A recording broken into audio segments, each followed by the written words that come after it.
KPK ada tetapi dilumpuhkan secara sengaja oleh kekuatan-kekuatan politik yang ada. Saya terus terang saja, KPK terburuk adalah 5 tahun yang dipimpin oleh Firly Bahuri.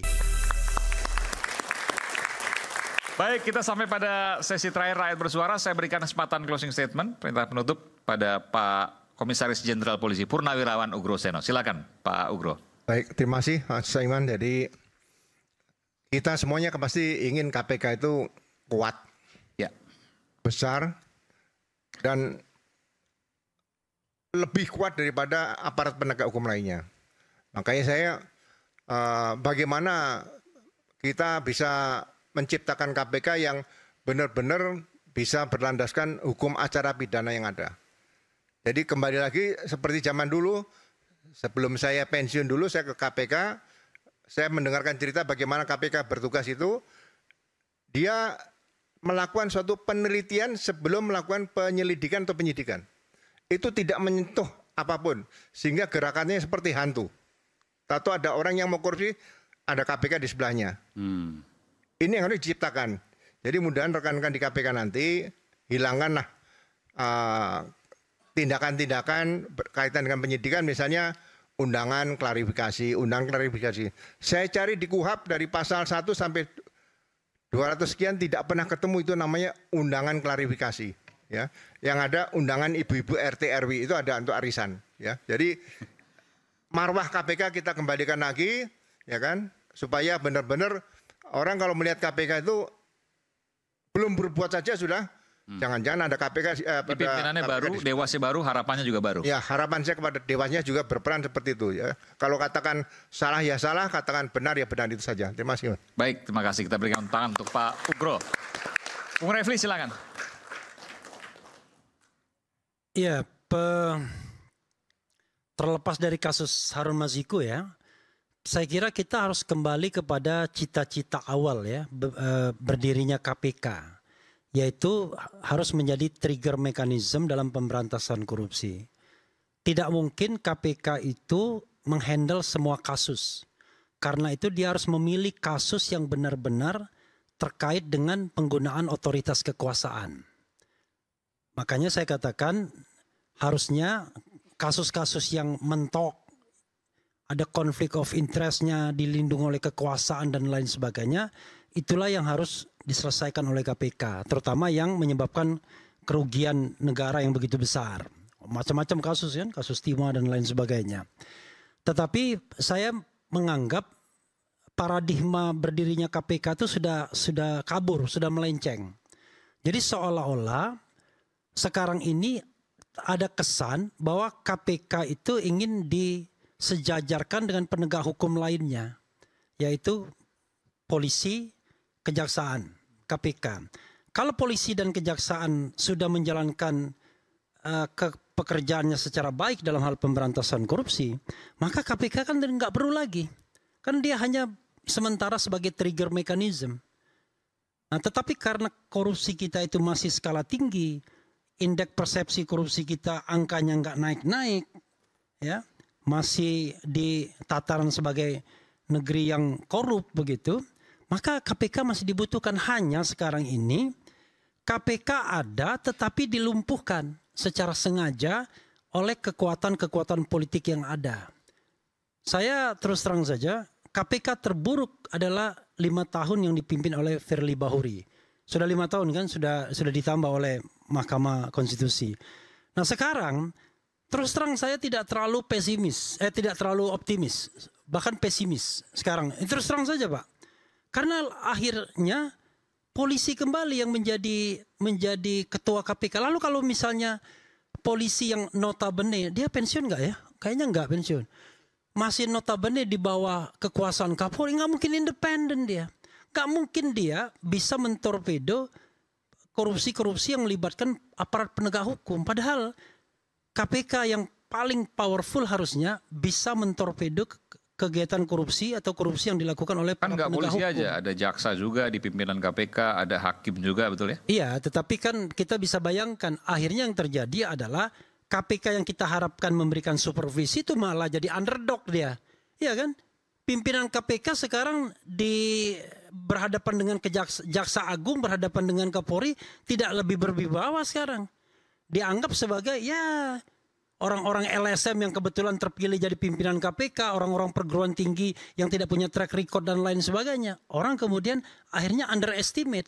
Tidak lagi KPK yang kita bayangkan sebagai institusi powerful, super body yang bisa melakukan apa istilahnya? Dia bisa melakukan torpedo terhadap aktivitas korupsi yang macet di meja-meja kekuasaan. Nggak bisa lagi kita harapkan begitu. Lalu ngapain kita membuat KPK dengan anggaran yang besar dan lain sebagainya seperti ini? Kalau kasus yang ditangani dia cuma kasus ecek-ecek aja. Kasus ratusan juta. Ya kan harusnya kasus-kasus besar. Terutama yang melibatkan istana dan kekuasaan di pusat. Itu yang paling penting sesungguhnya. Kalau Prabowo ya kan punya komitmen untuk memberantas korupsi. Tapi kalau presiden tidak punya ya sudah, nggak ada harapan kita pemberantasan korupsi akan berhasil di era pemerintahan Presiden Prabowo ini. Meskipun Pak Prabowo kan sudah sampaikan, jangan main-main karena saya akan full power untuk memberantas korupsi. Kita lihat nanti. Kita lihat. Oke, baik. Silakan, Bung Yudi. Ya, kalau dari saya sih bahwa memang kasus Harun Masiku ini tidak akan selesai ya sampai Harun Masiku tidak akan selesai. Iya Kak, sampai Harun Masiku tertangkap. Oh, okay. Kalau tidak ya tentu ini seperti kurva ya, interval naik lagi turun lagi. Ingat loh, kita 1 tahun belakangan ini kan sudah berapa kali ada momentum naik, tiba-tiba turun, naik, tiba-tiba turun. Kenapa tuh? Ya, saya juga tidak mengetahui seperti apa. Sehingga ketika tadi misalnya Bang Adian berpersepsi ada politisasi dan sebagainya, itu wajar. Ingat loh, bahwa sebenarnya KPK ya terkait dengan kasus-kasus yang melibatkan politik. Waktu di zaman saya itu kita berhasil kok dengan apa? Dengan cara mengungkapkan kasusnya setuntas-tuntasnya. Banyak ketua umum partai berhasil ditangani oleh KPK, sekjen partai, anggota DPR yang dari partai kan ditangani. Ya. Memang saat itu pun juga gelombang bahwa ini politisasi itu ada. Waktu Bung Yudi masih di sana. Itulah. Tapi kemudian saya tertarik dengan Bang Refri ya. Ketika Bang Refri berharap KPK akan menangkap ini dan itu. Ya ketika saya ditanya apa, ya saya rata-rata air aja. Sampai saat ini bahwa ketika nanti KPK nangkap orang, saya pikir nangkep Bang. Ketika berapa jumlahnya, siapa orangnya, ya sekarang kita lihat aja KPK untuk ukuran gubernur, ya kan itu ketakutan mengeluarkan. Tapi saya mau tanya deh. Artinya, sebentar Mas Iwan, artinya bahwa ini sudah sangat turun sekali. Saya takutnya ke depannya nanti sama kepala desa aja takut. Ya kan, karena ada kepentingan. Ini kan sangat berbahaya gitu Mas Aiman. Saya mau tanya gini, ini kan pimpinan baru, dewas baru, mungkin juga undang-undang yang baru. Kita tidak tahu nanti Pak Prabowo apakah mau memperbaiki undang-undang KPK tidak. Tapi kalau lihat komitmennya harusnya ada harapan ke sana. Pertanyaannya begini, mungkin nggak orang-orang seperti Bung Yudi Purnomo, Novel Baswedan kembali ke KPK? Kalau saya melihatnya dengan kondisi saat ini, di mana pimpinan KPK pun yang seharusnya ada unsur masyarakat dan unsur pemerintah, masyarakatnya nggak ada, ya kan? Ya saya tentu kalau ada unsur masyarakat yang bisa dimasukkan harusnya gitu. Harusnya ada waktu pimpinan ada di dalam undang-undangnya, tapi nggak ada, tapi juga nggak ada yang bersuara. Kita aja bersuara dari masyarakat sipil gitu kan. Namun kembali lagi, apakah saya akan kembali? Ya tentu nanti akan lihat saja episode berikutnya. Nanti Mas Aiman akan saya kasih tahu. Termasuk Bang Novel juga. Insya Allah. Oke, baik. Bang Adian silakan. Kita mau bicara dari mana ya? Karena memang rumit juga.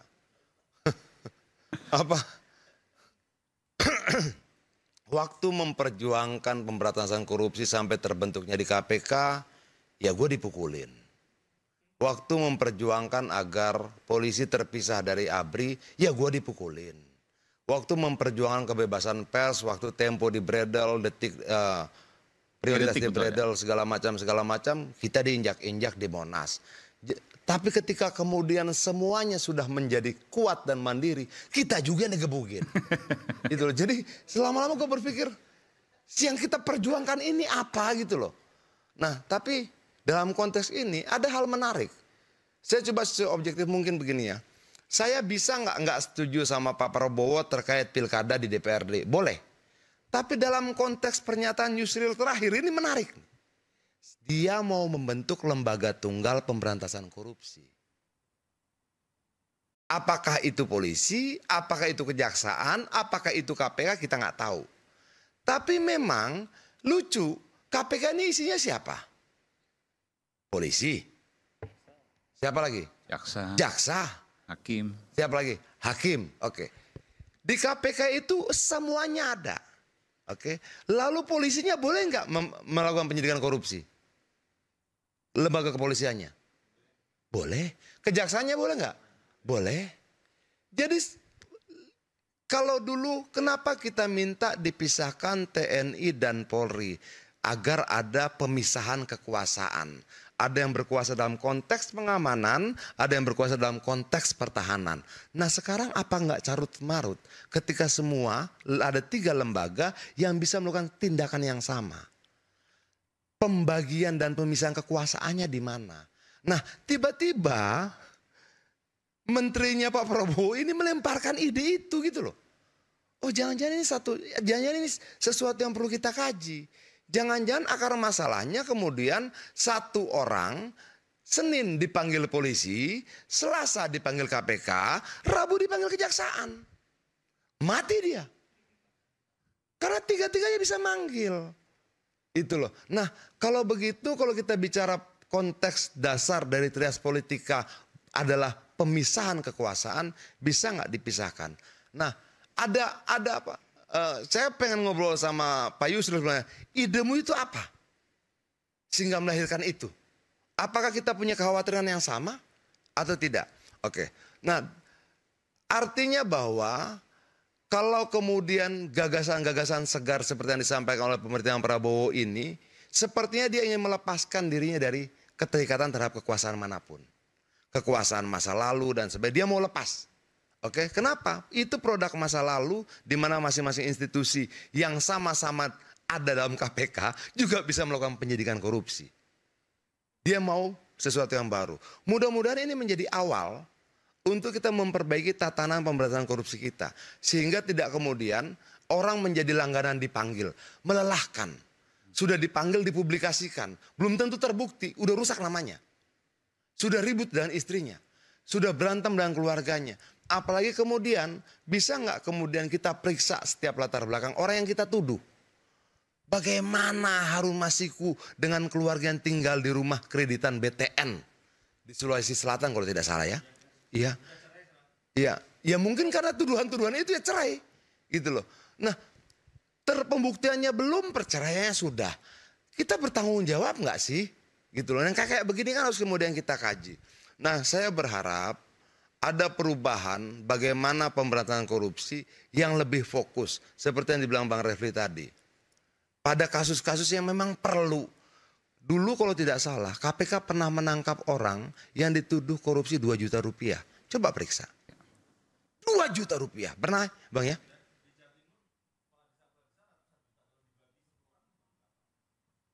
Bayangkan apa yang dibilang Bang Refli Harun. Gede banget KPK ini nangkap yang begitu. Lalu dengan kasus Harun Masiku kita dipaksa ngomongin Harun Masiku. Sementara ada puluhan ratusan korupsi lain dan angka yang sangat besar yang gak pernah diobrolin. Oh jangan-jangan memang sengaja didesain seperti itu. Obrolin Harun Masiku. Jangan obrolin perusahaan A.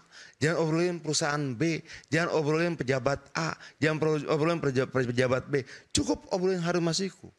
Jangan-jangan Harun Masiku memang selalu harus didengung-dengungkan agar sekian banyak orang terlindungi korupsinya. Tidak terbicarakan korupsinya. Tidak terungkap korupsinya. Bisa nggak kemudian saya menafsirkan seperti itu? Bisa. Bisa nggak kemudian saya tafsirkan? Kenapa menjelang momentum politik selalu ada pemanggilan? Yang dipanggil orang yang sama. Pertanyaannya pertanyaan yang sama. Untuk mengejar siapa? Orang yang sama. Berkali-kali. Boleh nggak kemudian kita bilang jangan dipolitisasi dong. Jangan semuanya berkonotasi politis dong.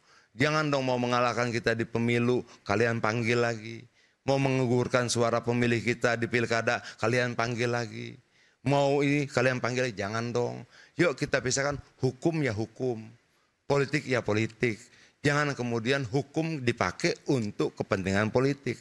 Berbahaya. Terima kasih. Oke, baik. Silakan. Terima kasih. Jadi saya juga seperti Pak Refli Harun mencintai juga PDIP. Tahun 1996 saya koordinator lapangan TPDI Jawa Tengah. Meskipun saya P3 waktu itu tetap. Tapi saya karena Kepala Divisi Hak Politik LBH Semarang, maka jadi Korlap TPDI, Tim Pembela Demokrasi Jawa Tengah, yang itu juga mengajukan gugatan ke Pengadilan Negeri Semarang. Selain yang di Jakarta, hanya Jawa Tengah yang mengajukan gugatan kasus itu. Jadi, dan saya pun dalam bentuk mencintai PDIP, saya mengajukan gugatan in absentia ini segera tuntas, selesai. Harun Masiku. Iya, Harun Masiku saya gugat pra peradilan itu, KPK-nya untuk sidang in absentia. Hari ini sudah saya daftarkan. Itu karena pasal 38 memang berbunyi. Jadi tanpa Harun Masiku pun sidang akan dilaksanakan. Iya, karena memang pasal 38 Undang-Undang Pemberantasan Korupsi itu menyebut bahwa kalau tidak bisa dihadirkan ayat satunya, maka tanpa kehadiran. Ini sudah dimasukkan ini? Sudah, tadi pagi saya daftarkan, sudah dipublikasikan, ada nomornya 131 nomornya. Ya, jadi itulah, dan itu saya ingin menuntaskan. Sebenarnya kalau ini segera tuntas kan selesai. PDIP tidak tersandera. Jadi kalau boleh minta hadiah, sebenarnya saya harus minta hadiah kepada PDIP. Kita mau kasih, tapi nanti dituduh korupsi. Oke, kita selesai itu. Tapi gini, memang masih banyak hal yang kita harus perbaiki. Pernah KPK itu menangani kasus di 2 BUMN, itu bahkan masih mau mengantar uang, ditangkap, terus karena yang diberi itu seakan-akan tidak terbukti, dengan percobaan suap. Itu yang di Kejaksaan Tinggi itu mau ngantar ke sana, tapi di sana dianggap tidak ada bukti, maka yang mau ngantar ini sudah dikenakan percobaan suap dan dihukum bersalah. Itu. Jadi padahal kita mau konsepnya seperti apa? Hari Anti Korupsi Dunia yang kemarin, meskipun saya diundang festival di Senayan, saya tidak datang, saya ingin menikmati di Filipina. Karena Filipina itu membuat undang-undang, dalam kasus suap itu yang dikenakan hanya penerima. Karena ingin membersihkan birokrasinya, membersihkan kekuasaannya. Itu tadi yang disampaikan oleh Iya, itu undang-undangnya memang begitu, dibuat begitu, setting itu. Mari kita lakukan itu, gitu loh. Ya. Jadi kalau memang kita ingin pemerintahan yang bersih, itu ya artinya yang diproses itu, gitu loh. Undang-undangnya yang kita rubah, DPR yang harus mengubah itu, gitu loh. Surplus kekuasaan tadi. Nah, itu loh. Jadi Filipina begitu, dan apa yang terjadi Filipina? Oh, Filipina menggunakan logika Bung Rocky berarti ya? Iya. Oke. Itu kan memang undang-undangnya begitu di Filipina. Oke, baik. Dan ada di beberapa Indonesia negara belum. lain. Oke. Dan Filipina menikmati itu karena pemerintahannya berusaha bersih, apa yang terjadi? Pertumbuhan ekonomi 7%. Oke. Gitu loh. Sementara kalau bicara dengan kita kalah semua, tambang nggak ada, Woi. nggak ada gitu. Maksudnya kamu duduk di sini nih. Tapi maksud diadakannya KPK memang begitu. Makanya objek KPK itu 2. Yang pejabat publik, pejabat negara, penyelenggara dan negara. penyelenggara negara, dan kemudian juga pejabat hukum. Iya. Tapi Harus ingat semangatnya ini, ke sana. saya teruskan dulu deh. Saya teruskan dulu. Tapi itu tidak menjadi core bisnis dia. Ya, ini kan ada yang dilupakan terus sebenarnya. KPK berfungsi pencegahan. Nah, kalau ini memang dianggap berhasil, harusnya dia mampu memaksa Pak Prabowo nanti untuk fungsi pencegahan adalah tata kelola pemerintahan yang baik. Bahasa saya berulang-ulang, kita ini levelnya masih mencegah bocor. Bahkan kadang-kadang jebol, proyek BTS Kominfo 80% kerugian. Itu kan bukan hanya bocor, tapi jebol, banjir bandang. Nah, negara-negara maju itu kan levelnya mencegah tiris dan rembes. Itu loh, uang masuk itu bagian pajak, bea cukai, royalti, pendapatan negara bukan pajak dari tambang segala macam. Itu betul-betul masuk sebagai anggaran negara. Dan kemudian juga keluarnya begitu, tender segala macam itu tidak dimonopoli, tidak diatur. Uang juga digunakan, ada bendungan yang tidak ada selokannya mengalir. Itu kan mubazir. Dan kegiatan-kegiatan fiktif lainnya. Dinas segala macam. Ini kan sebenarnya KPK kalau mampu nanti tanda kutip memaksa pemerintahan ini dalam 5 tahun ke depan, ini justru pencegahan ini yang hebat. Kalau soal penegakan hukum, udahlah itu mungkin biarlah penegak hukum yang lain. Karena nyatanya Kejaksaan Agung bahkan pada posisi level Jiwasraya, Asabri, minyak goreng langka mahal, terus kemudian yang sekali OTT ya besar, tapi meskipun ada cerita yang lain. Tapi artinya pada posisi itu KPK harus hebat nanti di pencegahan. Kita ingatkan begitu. Jadi dengan demikian kita tidak pada posisi KPK ini seperti apa sih gambarannya. Dan kalau nanti juga tidak mampu pencegahan, ya sudah memang harus dibubarkan aja gitu loh. Dan itu ya mohon maaf kalau kan masih beberapa. Ini pendapat pribadi. Ya misalnya kan tuh Pak Refli Harun juga Tapi tadi kok. setuju nggak bahwa kalau yang di Filipina diterapkan di Indonesia, bahwa yang menerima yang disampaikan oleh Bang Rocky tadi, Mereka yang punya surplus kekuasaan itulah yang kemudian menjadi tersangka korupsinya. Super setuju, karena memang niat kita kan untuk apa sih? Birokrasi yang bersih melayani, kan itu. Maka yang dihukum adalah yang punya kekuasaan. Artinya kalau dari cara berpikir seperti itu dan cara berpikir filosofi seperti yang Bang Rocky sampaikan, Harun Masiku bukan penerima. Bukan begitu, karena undang-undangnya beda. Sekarang tugasnya DPR gitu loh. Satu, merubah undang-undang itu. Kedua, juga mengawasi yang benar. Karena partai DPR itu juga ada sekarang kalau tidak. Jadi pada posisi inilah yang kita harapkan DPR juga menjalankan undang-undang perampasan aset. Itu juga. Masa saya sampai harus mengatakan saya maju ke MK untuk memerintahkan harus disahkan maksimal 2 tahun. Waktu terbatas, oke. Tapi udah disampaikan tadi apa yang kemudian disampaikan oleh Bung Boyamin. Terima kasih Bung Boyamin, kita berikan tepuk tangan. Terakhir Bung Rocky, silakan. Tadi Boyamin saya mau taruh di sini, ternyata belum bisa Mas itu aja dia. Oke. Tadi saya terangkan, kan itu saya bilang tolol itu bukan Anda yang tolol, reasoning Anda itu failed sebetulnya. Kan saya bilang logikanya begini. Jadi harus paham ya, saya teman itu, tapi cara berpikirnya itu tolol, itu maksudnya tuh faulty reasoning. Kalau saya bahasa Inggris begitu deh. Kamu membuat faulty reasoning itu dasarnya. Supaya nggak ada faulty reasoning yang mengakibatkan nanti masa depan itu tidak jelas. Di dalam logika itu ada prinsip begini nih. Untuk menghasilkan keadilan dari orang-orang yang punya interest, maka dibikinlah veil of ignorance itu. Apa namanya bahasa Indonesia itu? Tabir ketidaktahuan. Orang-orang ini ditaruh di bawah belakang. Ini teorinya John Rawls itu ya. Cari di ChatGPT nanti itu. Supaya dia tidak bisa menduga dia dapat apa di masa depan. Mau dia tukang beca, dia tukang jual teh manis, es teh, mau dia ustadz itu ditaruh di situ sama-sama. Nanti mereka akan minta apa prinsip untuk menjamin keadilan. Nah di dalam modeling itu ditemukanlah prinsip yang disebut difference principle. Artinya kalau terjadi ketidakadilan di masa depan, maka yang memperoleh ketidakadilan mesti diuntungkan maksimal. Itu prinsipnya, minimax maksudnya. Hal begini dulu pernah saya terangkan di KPK. Karena itu saya merasa harus mengkritik KPK.